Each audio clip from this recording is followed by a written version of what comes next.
গাজা উপত্যকায় কাগজে কলমে যুদ্ধবিরতি থাকলেও বাস্তবতা ভিন্ন।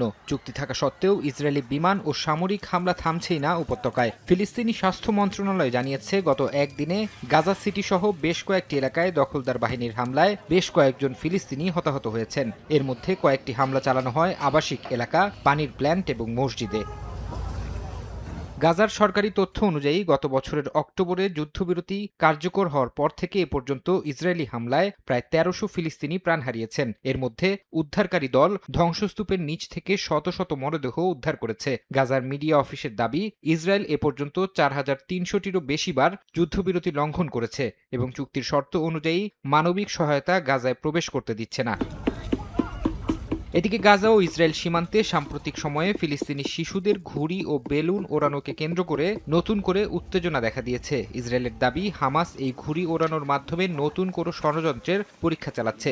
এসবের জবাবে গাজায় সামরিক অভিযান আরও তীব্র করার হুঁশিয়ারি দিয়েছেন ইসরায়েলি প্রধানমন্ত্রী বিনিয়ামিন নেতানিয়াহু। উপত্যকায় গুলিবর্ষণ না থামায় ইসরায়েলকে কড়া বার্তা দিয়েছে যুক্তরাষ্ট্র সমর্থিত আন্তর্জাতিক তদারকি সংস্থা বোর্ড অফ পিস। তেল আবিবকে যুদ্ধবিরতি মেনে চলার আহ্বান জানিয়ে সংস্থাটি বলেছে, হামাসের তরফ থেকে তাৎক্ষণিক এবং সরাসরি হুমকি ছাড়া উপত্যকায় কোনো ধরনের সামরিক অভিযান বা হামলা চালানো যাবে না। এর জবাবে ইসরায়েলি সেনাপ্রধান জানিয়েছেন, হামাসকে পুরোপুরি নিশ্চিহ্ন করা ছাড়া থামবে না আইডিএফ। ফারহাদ চৌধুরী, সময় সংবাদ।